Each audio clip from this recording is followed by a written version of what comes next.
കൂട്ടുകാരെ, ഇന്ന് നമ്മൾ സംസാരിക്കാൻ പോകുന്നത് ലോകമെമ്പാടുമുള്ള ആനിമെ പ്രേമികളെ ഒന്നടങ്കം കരയിപ്പിച്ച അത്രത്തോളം ഹൃദയസ്പർശിയായ ഒരു മാസ്റ്റർ പീസിനെ കുറിച്ചാണ്.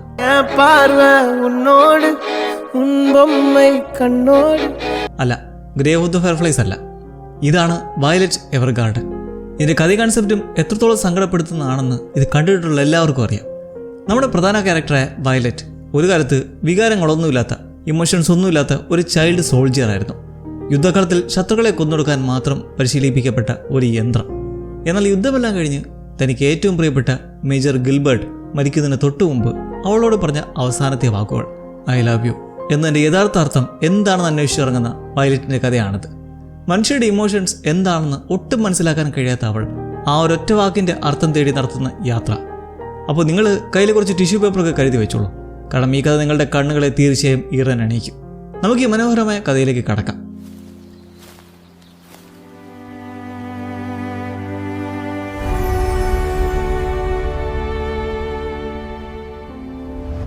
ലെയ്ഡൻ ഷാപ്ലിച്ച് എന്ന രാജ്യം, അവിടെയാണ് കഥ തുടങ്ങുന്നത്. അതും ഈ രാജ്യത്തിൻ്റെ ആർമിയിലെ ഒരു സൈനികയായ വയലറ്റിൽ നിന്നും. അവൾ മേജർ ഗിൽബർട്ട് ബോഗൻവില്യ എന്ന ഉദ്യോഗസ്ഥൻ്റെ കീഴിലായിരുന്നു പ്രവർത്തിച്ചിരുന്നത്. ഗിൽബർട്ടിനോട് അവൾക്ക് വല്ലാത്തൊരു ആത്മബന്ധവും കൂറുമുണ്ടായിരുന്നു. ഒരു ഭയാനകമായ യുദ്ധത്തിന് ശേഷം ഏകദേശം 120 ദിവസങ്ങളോളം വയലറ്റ് ഒരു ആശുപത്രിയിൽ അബോധാവസ്ഥയിൽ കിടക്കുകയായിരുന്നു. ആ യുദ്ധത്തിൽ അവൾക്ക് ഗുരുതരമായി പരിക്കേൽക്കുകയും അവളുടെ 2 കൈകളും നഷ്ടപ്പെടുകയും ചെയ്തു. ഇപ്പോൾ അവളുടെ കൈകൾക്ക് പകരം ഇരുമ്പുകൊണ്ട് നിർമ്മിച്ച കൃത്രിമ കൈകളാണുള്ളത്. അങ്ങനെ ഇരിക്കെ ഒരു ദിവസം ഗിൽബർട്ടിന്റെ പഴയ സുഹൃത്തായ കേണൽ ഹോഡ്ഗിൻസ് വയലറ്റിനെ കൂട്ടിക്കൊണ്ടുപോകാൻ ആശുപത്രിയിലേക്ക് എത്തുന്നു. അവർ പൊരുതിയ ആ വലിയ യുദ്ധം അവസാനിച്ചെന്നും ലോകത്തിപ്പോൾ സമാധാനം പുലർന്നെന്നും ഹോഡ്ഗിൻസ് അവളോട് പറയുന്നു. എന്നാൽ വയലറ്റിന് അറിയേണ്ടത് ഒരൊറ്റ കാര്യമായിരുന്നു: എൻ്റെ മേജർ ഗിൽബർട്ടിന് എന്ത് സംഭവിച്ചു? പക്ഷേ ഹോഡ്ഗിൻസ് ആ ചോദ്യത്തിൽ നിന്ന് ഒഴിഞ്ഞു മാറി. ഗിൽബർട്ടിന് എന്ത് പറ്റിയെന്ന് പറയാൻ അയാൾ തയ്യാറായില്ല. അവരവിടെ നിന്നും ലെയ്ഡൻ എന്ന നഗരത്തിലേക്ക് യാത്ര തിരിക്കുന്നു. വയലറ്റിനെ ദത്തെടുക്കാനും അവൾക്കൊരു നല്ല ജീവിതം നൽകാനും എവർഗാർഡൻ എന്നൊരു പുതിയ കുടുംബത്തെ ഗിൽബർട്ട് നേരത്തെ തന്നെ ഏർപ്പാടാക്കിയിരുന്നു. എന്നാൽ ഒരു സൈനികനായി മാത്രം ജീവിച്ച് ശീലിച്ച വയലറ്റിന് പെട്ടെന്നൊരു ദിവസം സാധാരണ മനുഷ്യരെ പോലെ ഒരു സിവിലിയൻ ജീവിതം നയിക്കാൻ ഒട്ടും കഴിയുമായിരുന്നില്ല. അവൾ ആ ആഡംബര ജീവിതം നിരസിക്കുന്നു. ഇത് കണ്ട് ഹോഡ്ഗിൻസ് മറ്റൊരു തീരുമാനമെടുക്കുന്നു. താൻ പുതുതായി തുടങ്ങിയ CH പോസ്റ്റൽ കമ്പനി എന്ന സ്ഥാപനത്തിലേക്ക് അയാൾ അവളെ കൂട്ടിക്കൊണ്ടു പോവുകയാണ്. കത്തുകൾ എഴുതുകയും അത് ആളുകൾക്ക് എത്തിച്ചു കൊടുക്കുകയും ചെയ്യുന്ന ഒരു തപാൽ കമ്പനിയാണത്. അവിടെ അയാൾ അവൾക്ക് ഒരു പോസ്റ്റൽ വർക്കറായി ജോലി നൽകുന്നു. അവിടെ വെച്ചാണ് വയലറ്റ് ആദ്യമായി ഓട്ടോ മെമ്മറി ഡോൾസ് എന്ന വിഭാഗത്തെപ്പറ്റി അറിയുന്നത്. ആളുകളുടെ മനസ്സിലെ ഇമോഷൻസ് ഉൾക്കൊണ്ട് അവർക്ക് പറയാനുള്ള കാര്യങ്ങൾ മനോഹരമായ കത്തുകളാക്കി മാറ്റുന്ന ജോലിയാണ് ഈ ഡോൾസ് ചെയ്യുന്നത്. അങ്ങനെ ഇരിക്കെ അവിടെ വെച്ച് എഴുതാൻ അറിയാത്ത ഒരു സാധാരണക്കാരന് വേണ്ടി ഒരു ഡോൾ പ്രണയലേഖനം ടൈപ്പ് ചെയ്യുന്നത് വയലറ്റ് ശ്രദ്ധിക്കുന്നു.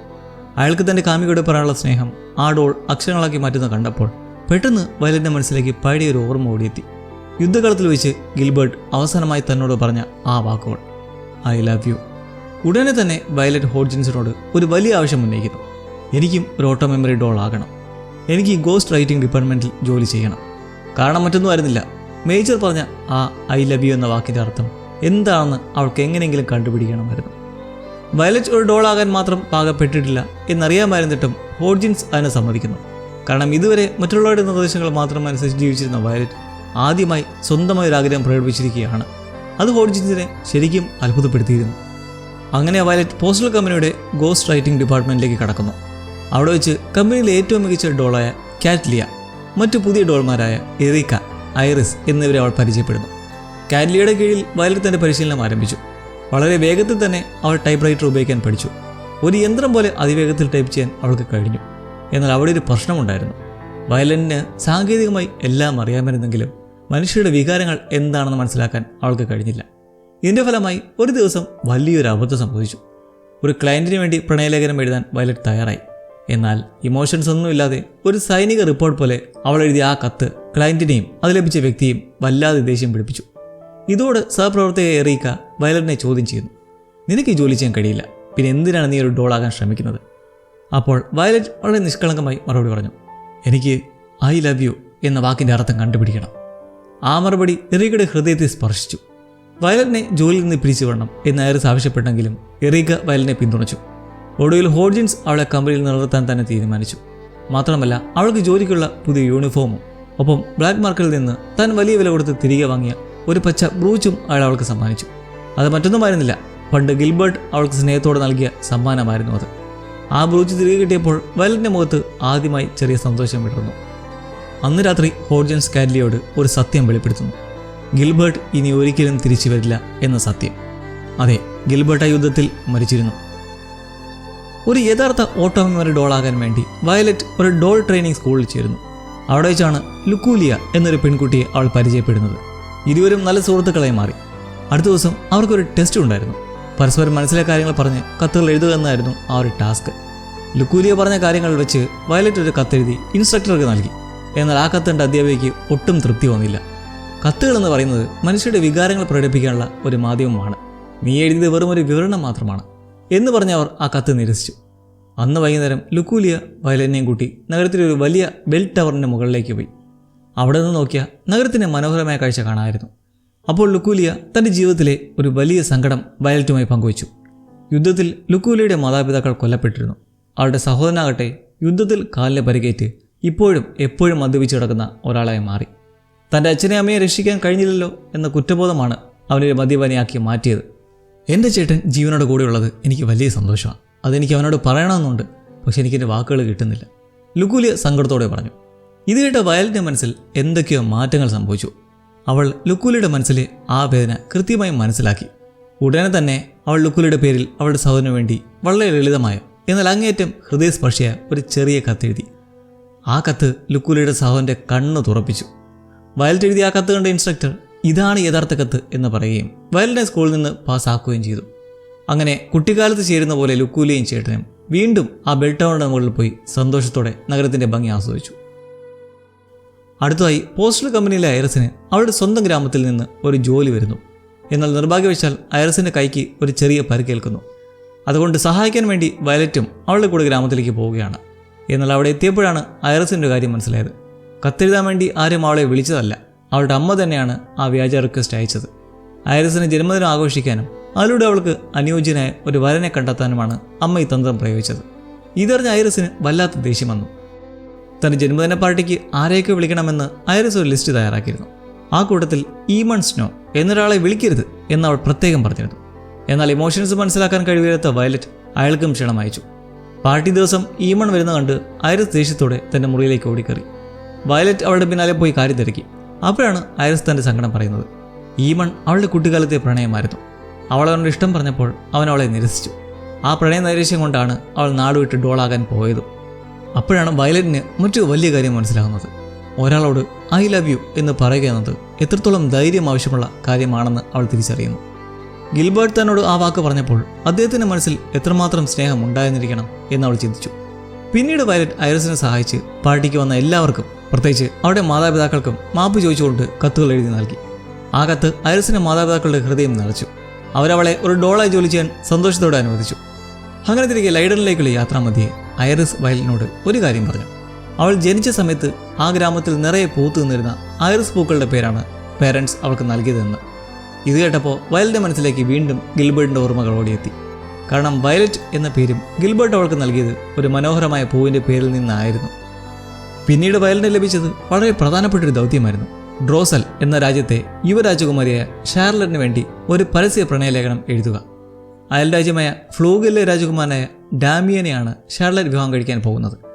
ഈ രണ്ട് രാജ്യങ്ങളും തമ്മിൽ പണ്ട് വലിയ ശത്രുക്കളായിരുന്നു. ഈ വിവാഹത്തിലൂടെ അവർ തമ്മിലുള്ള സമാധാന കരാർ ഉറപ്പിക്കാനാണ് എല്ലാവരും ലക്ഷ്യമിടുന്നത്. അതുകൊണ്ട് വയലറ്റിൻ്റെ ജോലി വളരെ നിർണായകമായിരുന്നു. എന്നാൽ പ്രിൻസസ് ഷാർലറ്റിൻ്റെ കാര്യം നോക്കിയാൽ അവൾക്ക് ഈ വിവാഹത്തെക്കുറിച്ച് വലിയ ആശങ്കകളുണ്ടായിരുന്നു.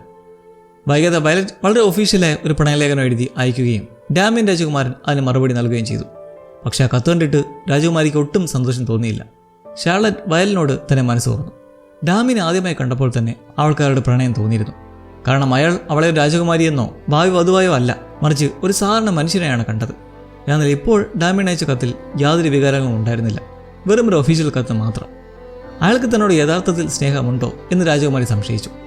ഈ സമയം വയലിൻ്റെ തലയിൽ ഒരു മികച്ച ബുദ്ധി ഉദിച്ചു. അവൾ ഡാമിയൻ്റെ ഡോളായി ജോലി ചെയ്യുന്ന കാലിയയുമായി ബന്ധപ്പെട്ടു. ഇനി മുതൽ അവർ രണ്ടുപേരും കത്തുകൾ എഴുതില്ലെന്നും രാജകുമാരിയും രാജകുമാരനും അവരുടേതായ വാക്കുകളിൽ സ്വന്തമായ കത്തുകൾ എഴുതട്ടെ എന്നും വയലറ്റ് തീരുമാനിച്ചു. അങ്ങനെ ഷാർലറ്റും ഡാമിയനും തമ്മിൽ നേരിട്ടുള്ള കത്തെഴുത്തു തുടങ്ങി. അവരുടെ കത്തുകളിൽ ദേഷ്യവും പ്രണയവും കൊഞ്ചിലുമെല്ലാം നിറഞ്ഞു നിന്നു. ഇത് രണ്ട് രാജ്യങ്ങളിലെയും ജനങ്ങളെ വല്ലാതെ ആകർഷിച്ചു. ജനങ്ങൾ ആവേശത്തോടെ അവരുടെ കത്തുകൾക്കായി കാത്തിരുന്നു. ഒടുവിൽ രാജകുമാരൻ നേരിട്ട് വന്ന് ഷാർലറ്റിനോട് പ്രപ്പോസൽ നടത്തുകയും വിവാഹം മംഗളകരമായി നടക്കുകയും ചെയ്തു. ഈ ദൗത്യം കഴിഞ്ഞ് തിരികെ വരുന്ന വഴിയിൽ വയലറ്റിന്റെ മുഖത്ത് വലിയൊരു സന്തോഷമുണ്ടായിരുന്നു. എന്നാൽ പെട്ടെന്ന് അവൾ ഗിൽബർട്ടിന്റെ സഹോദരനായ ഡയൻ ഫ്രീഡിനെ കണ്ടുമുട്ടുന്നു. വയലറ്റ് ഇപ്പോൾ ഒരു ഡോളായി ജോലി ചെയ്യുന്നു എന്നറിഞ്ഞപ്പോൾ അയാൾക്ക് അത്ഭുതവും പുച്ഛവുമാണ് തോന്നിയത്. അയാൾ അവളെ പഴയ കാര്യങ്ങൾ ഓർമ്മിപ്പിച്ചു. നിന്റെ കൈകളിൽ ഒത്തിരി പേരുടെ ചോര പുരണ്ടിട്ടുണ്ട്. എൻ്റെ ഒരുപാട് സൈനികരെ കൊന്നവളാണ് നീ. നിനക്കെങ്ങനെ ഈ ജോലി ചെയ്യാൻ കഴിയുന്നു? അയാളുടെ വാക്കുകൾ വയലറ്റിന്റെ ഉള്ളൊന്ന് കാളിപ്പിച്ചു. അടുത്ത ജോലി ഷഹർ ഒബ്സർവേറ്ററി എന്ന നക്ഷത്ര നിരീക്ഷണ കേന്ദ്രത്തിലായിരുന്നു.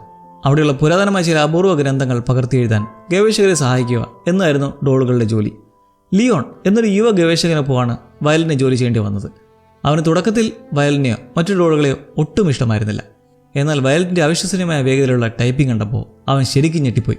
മാത്രമല്ല, താനൊരു അനാഥനാണെന്നോ തൻ്റെ ഭൂതകാലം എന്താണെന്നോ അവൾ ഒരിക്കലും ചോദിക്കാൻ വരാത്തത് അവനിൽ അവളോടൊരു താല്പര്യമുണ്ടാക്കി. 200 വർഷത്തിൽ ഒരിക്കൽ മാത്രം വരുന്ന ആലിസ് കോമറ്റ് കാണാൻ അവൻ വയലിനെ ക്ഷണിച്ചു. അവളത് സമ്മതിക്കുകയും ചെയ്തു. രാത്രിയിൽ നക്ഷത്രങ്ങളെ നോക്കിയിരിക്കെ ലിയോൺ തൻ്റെ സങ്കടങ്ങൾ അവളോട് പറഞ്ഞു. അവൻ്റെ അച്ഛൻ അവിടുത്തെ ഒരു ഗവേഷകനായിരുന്നു. എന്നാൽ ഒരു യാത്രക്കിടെ അദ്ദേഹത്തെ കാണാതായി. അച്ഛനെ അന്വേഷിച്ചു പോയ അമ്മയും പിന്നീട് തിരികെ വന്നില്ല. സ്നേഹം എന്ന വികാരമാണ് തൻ്റെ മാതാപിതാക്കളെ തന്നിൽ നിന്ന് അകറ്റിയത് എന്നതുകൊണ്ട് ലിയോണിന് സ്നേഹം എന്ന വാക്ക് തന്നെ വെറുപ്പായിരുന്നു.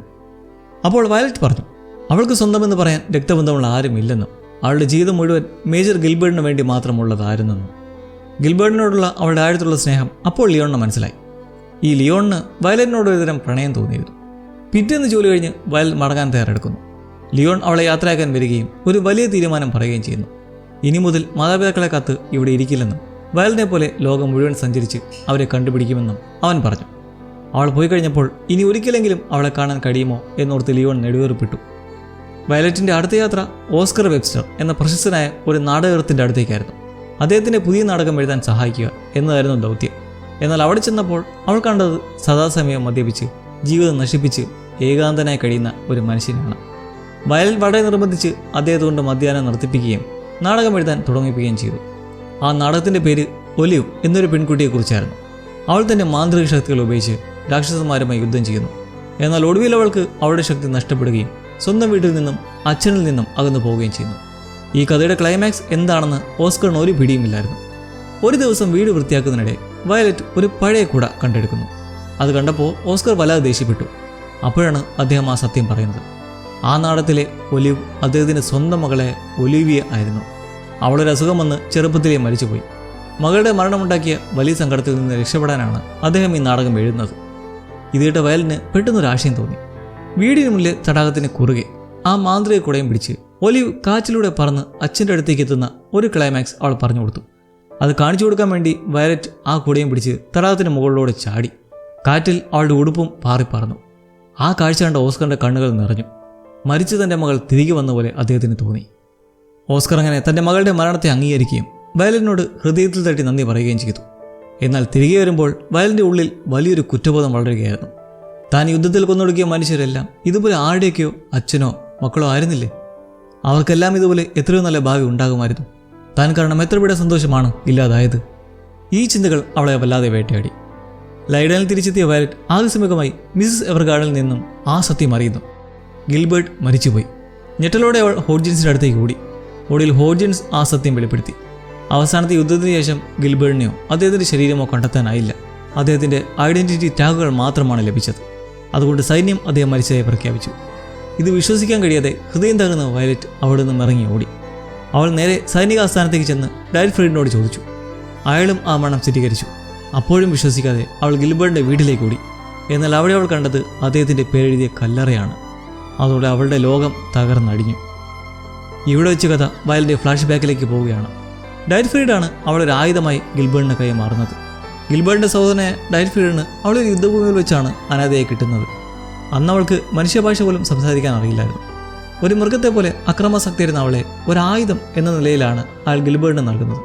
പിന്നീടാണ് ഗിൽബർട്ട് അവളെ സംസാരിക്കാനും എഴുതാനും പഠിപ്പിക്കുന്നത് പോലും. ഒരു സാധാരണ പെൺകുട്ടിയെ അവളെ വളർത്തണം എന്നായിരുന്നു ഗിൽബർട്ടിൻ്റെ ആഗ്രഹം. എന്നാൽ സൈന്യത്തിൻ്റെ നിർദ്ദേശപ്രകാരം അവളുടെ പോരാട്ട വീര്യം കണ്ട് അവളെ യുദ്ധമുഖത്തേക്ക് അയക്കാൻ ഗിൽബർട്ട് നിർബന്ധിതനായി. പല നിർണായക യുദ്ധങ്ങളും അവർ ജയിച്ചത് വയലിലൂടെയായിരുന്നു. ഗിൽബർട്ട് അങ്ങനെ അവൾക്ക് വയലറ്റ് എന്ന് പേരിട്ട് എഴുതാനും വായിക്കാനും പഠിപ്പിച്ചു. ഒടുവിൽ അവൾക്കൊരു മനോഹരമായ ബ്രൂച്ചും സമ്മാനിച്ചു. മാസങ്ങൾക്ക് ശേഷം ശത്രുക്കളുടെ പ്രധാന കേന്ദ്രം ആക്രമിക്കാൻ ഗിൽബർട്ടിൻ്റെ സംഘത്തിന് നിർദ്ദേശം ലഭിക്കുന്നു. വലിയൊരു നാശനഷ്ടത്തിന് ശേഷം അവർ ആ കേന്ദ്രം പിടിച്ചെടുത്തു. മറ്റ് സൈനികർക്ക് ആക്രമിക്കാൻ സിഗ്നൽ നൽകുന്നതിനിടെ ഒരു ശത്രു സൈനികൻ ഗിൽബർട്ടിനെ വെടിവെച്ചിരുന്നു. ഇതുകൊണ്ട് ഞെട്ടിപ്പോയ വയലറ്റ് രക്തം പറന്നു കിടക്കുന്ന ഗിൽബർട്ടിനെയും വലിച്ച് രക്ഷപ്പെടാൻ നോക്കുന്നു. എന്നാൽ അവിടെ നടന്ന ഒരു വലിയ ഗ്രനേഡ് സ്ഫോടനത്തിൽ വയലറ്റിൻ്റെ 2 കൈകളും അറ്റുപോയി. കൈകൾ നഷ്ടപ്പെട്ടിട്ടും ഗിൽബർട്ടിനെ പല്ലുകൊണ്ട് വലിച്ചു കൊണ്ടുപോകാൻ അവൾ ശ്രമിച്ചു.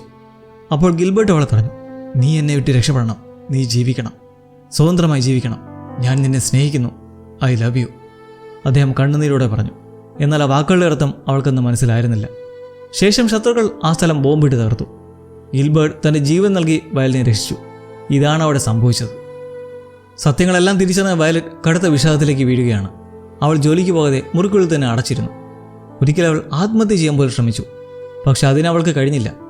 അങ്ങനെയിരിക്കെ പോസ്റ്റ്മാനായ റോളറിനൊപ്പം കത്തുകൾ വിതരണം ചെയ്യാൻ അവൾ പോയി. കൂടാതെ എറീക്കയും ഐറിസും അവൾക്ക് സ്നേഹത്തോടെ ഒരു കത്ത് അയച്ചിരുന്നു.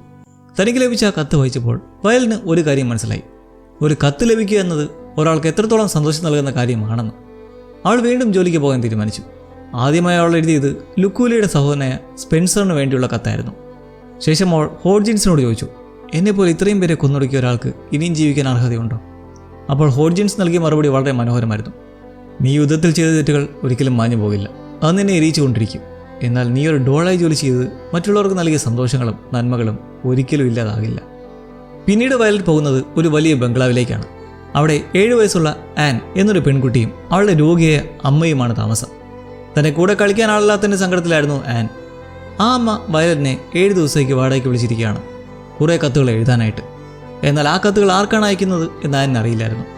വയലറ്റിൻ്റെ ആ ഇരുമ്പ് കൈകൾ കണ്ടപ്പോൾ അവളൊരു യഥാർത്ഥ പാവയാണെന്നാണ് ആൻ കരുതിയത്. അടുത്ത ദിവസങ്ങളിൽ വയലറ്റ് ആൻ്റെ അമ്മയ്ക്കൊപ്പം ഇരുന്ന് കത്തുകൾ എഴുതി. തൻ്റെ അമ്മയുടെ സമയം നഷ്ടപ്പെടുന്ന വയലിനോട് ആനിന് വല്ലാത്ത ദേഷ്യമുണ്ടായിരുന്നു. ഒരു ദിവസം ആൻ പൊട്ടിക്കരഞ്ഞുകൊണ്ട് വയലിനോട് ദേഷ്യപ്പെട്ടു. അപ്പോൾ വയലറ്റ് ആ കുഞ്ഞിനെ കെട്ടിപ്പിടിച്ച് ആശ്വസിപ്പിച്ചു. അമ്മയുടെ അസുഖം ആൻ്റെ തെറ്റല്ലെന്ന് അവൾ പറഞ്ഞ് മനസ്സിലാക്കി. 7 ദിവസത്തെ ജോലി കഴിഞ്ഞ് വയലറ്റ് അവിടെ നിന്ന് മടങ്ങി.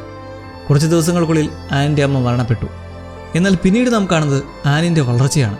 അവൾക്ക് 8 വയസ്സായപ്പോഴും 10 വയസ്സായപ്പോഴും 18 വയസ്സായപ്പോഴും എന്തിന് അവളുടെ വിവാഹ ദിവസം പോലും അമ്മയുടെ വകയെ ഓരോ കത്തുകൾ അവളെ തേടിയെത്തിക്കൊണ്ടിരുന്നു. അതെ, വരാനിരിക്കുന്ന 50 വർഷത്തേക്ക് തൻ്റെ മകൾക്ക് വായിക്കാൻ വേണ്ടി ആ അമ്മ വയലിനെ കൊണ്ട് എഴുതിച്ച കത്തുകളായിരുന്നു അത്. പോസ്റ്റൽ കമ്പനിയിൽ തിരിച്ചെത്തിയ വയലറ്റ് തൻ്റെ സഹപ്രവർത്തകരോട് ഈ കാര്യം പറഞ്ഞു. അമ്മ മരിച്ചുപോയ കൊച്ചുകുട്ടിക്ക് ഇനി ജനിക്കാൻ പോകുന്ന 50 വർഷക്കാലം ഒറ്റയ്ക്ക് ജീവിക്കണമല്ലോ എന്നോർത്ത് എക്കാലത്ത് ഒരു ഇമോഷൻസും ഇല്ലായിരുന്ന ആ വയലറ്റ് ആദ്യമായി പൊട്ടിക്കരഞ്ഞു. കാണുന്ന നമ്മുടെയും കണ്ണുകൾ ഈ സീനിൽ നിറഞ്ഞൊഴുകും. പിന്നീട് സിഡ്രികൾ എന്ന രാജ്യത്ത് ആഭ്യന്തര യുദ്ധം പൊട്ടിപ്പുറപ്പെടുന്നു. അവിടെ യുദ്ധമുഖത്ത് നിൽക്കുന്ന എയ്ഡൻ എന്ന സൈനികൻ തനിക്കൊരു കത്തെഴുതാൻ ഡോളിനെ ആവശ്യപ്പെടുന്നു. അപകടം നിറഞ്ഞ സ്ഥലമായതുകൊണ്ട് ഹോഡ്ജിൻസ് ആ റിക്വസ്റ്റ് നിരസിച്ചു. എന്നാൽ വയലറ്റ് ആരും അറിയാതെ അവിടേക്ക് പുറപ്പെട്ടു. ഒരു വിമാനത്തിൽ നിന്ന് പാരച്യൂട്ട് വഴി അവൾ യുദ്ധഭൂമിയിൽ ഇറങ്ങി. അവളെ ശത്രുക്കളുടെ ആക്രമണത്തിൽ പരിക്കേറ്റ് രക്തത്തിൽ കുളിച്ചു കിടക്കുന്ന എയ്ഡനെ അവൾ കണ്ടെത്തി.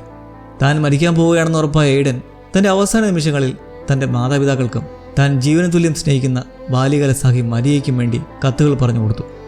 മരിയയെ താൻ എത്രമാത്രം സ്നേഹിക്കുന്നുണ്ടെന്ന് അവൻ ആ കത്തിലൂടെ പറഞ്ഞു. വയലറ്റ് അവനെ ചേർത്ത് പിടിച്ച് ആശ്വസിപ്പിച്ചു. മരിയയെ വീണ്ടും കാണുന്ന സ്വപ്നം കണ്ട് എയ്ഡൻ അവളുടെ മടിയിൽ കിടന്ന് മരിച്ചു. വയലറ്റ് ആ കത്തുകളുമായി എയ്ഡൻ്റെ വീട്ടിലേക്കെത്തി. മകൻ്റെ മരണവാർത്ത അറിഞ്ഞ് അവർ പൊട്ടിക്കരഞ്ഞു. എന്നാൽ അവൻ്റെ അവസാന വാക്കുകൾ തങ്ങളെ ഏൽപ്പിച്ചതിന് അവർ വയലിനോട് നന്ദി പറഞ്ഞു. എയ്ഡനെ രക്ഷിക്കാൻ കഴിയാത്തതിൽ വയലറ്റ് അവരോട് ക്ഷമ ചോദിക്കുകയും അവിടെ ഇരുന്ന് ബാവിട്ട് കരയുകയും ചെയ്തു.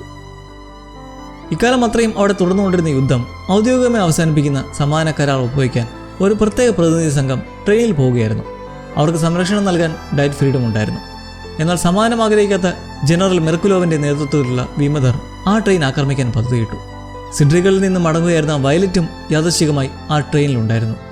അവിടെ വെച്ചവൾ കാറ്റ്ലിയെയും ബെനഡിക്റ്റിനെയും കണ്ടു. വിമതറാകട്ടെ ട്രെയിനിൽ ആക്രമണം ആരംഭിച്ചു. വയലറ്റ് അവരുമായി പൊരുതിയെങ്കിലും ഇനി മേലാൽ ഒരാളെപ്പോലും കൊല്ലില്ല എന്ന വാശിയിലായതുകൊണ്ട് അവൾ ആരെയും ഉപദ്രവിച്ചില്ല. ഇതിനിടെ ഡയറ്റ് ഫ്രീഡ് അവളെ സഹായിക്കാൻ വരുന്നു. ഗിൽബർട്ടിൻ്റെ മരണത്തിന് കാരണം നീയാണെന്ന് പറഞ്ഞ് അയാൾ അവളെ വീണ്ടും കുറ്റപ്പെടുത്തി. എന്നാൽ വയലറ്റ് മറുപടി പറഞ്ഞത്, എന്ത് സംഭവിച്ചാലും ജീവിക്കണമെന്നായിരുന്നു മേജർ എന്നോട് അവസാനമായി പറഞ്ഞത്. അദ്ദേഹത്തെ രക്ഷിക്കാൻ കഴിയാഞ്ഞതിൽ എനിക്ക് വലിയ കുറ്റബോധമുണ്ട് എന്നാണ്. അപ്പോഴാണ് ഒരു വിമതൻ ഡയറ്റ് ഫ്രീഡിന് നേരെ ഗ്രനേഡ് എറിയുന്നത്. തൻ്റെ സ്വന്തം ജീവൻ പണയം വെച്ച് വയലറ്റ് അത് തൻ്റെ കൃത്രിമ കൈകൾ കൊണ്ട് തടുത്തു മാറ്റി. ആഘാതത്തിൽ അവളുടെ ഒരു കൈ തകർന്നുപോയി. എന്നിട്ടും അവൾ ഡയറ്റ് ഫ്രീഡിനെ സംരക്ഷിച്ചു. ട്രെയിൻ ഒരു പാലത്തിലേക്ക് എത്തിയപ്പോൾ മെർക്കുലോവ് ആ പാലത്തിൽ ബോംബ് വെച്ചിട്ടുണ്ടെന്ന് പറയുന്നു. വയലറ്റും ബെനഡിക്റ്റും ചേർന്ന് സാഹസികമായി ആ ബോംബുകൾ നിർവീര്യമാക്കുന്നു. അതിനിടയിൽ അവളുടെ രണ്ടാമത്തെ കൈയും പൂർണ്ണമായും തകർന്നുപോയി. അങ്ങനെ പ്രതിനിധികൾ സുരക്ഷിതരായി എത്തുകയും ഇരു രാജ്യങ്ങളെ ലൈഡൻ ഷാഫ്ലിച്ചും ഗാർക്കിയും തമ്മിൽ സമാധാന കരാർ ഒപ്പുവെക്കുകയും ചെയ്തു. യുദ്ധം പൂർണ്ണമായും അവസാനിച്ചു. അങ്ങനെ സമാധാനം പുനഃസ്ഥാപിക്കപ്പെട്ടതിൻ്റെ ഓർമ്മയ്ക്കായി ലൈഡൻ നഗരത്തിൽ എയർ ഷോ എന്നൊരു വലിയ പരിപാടി സംഘടിപ്പിച്ചു. വിമാനങ്ങളിൽ നിന്ന് ലക്ഷക്കണക്കിന് കത്തുകൾ മഴ പോലെ താഴേക്കിട്ട് കൊടുക്കുന്ന ഒരു മനോഹരമായ ചടങ്ങാണിത്.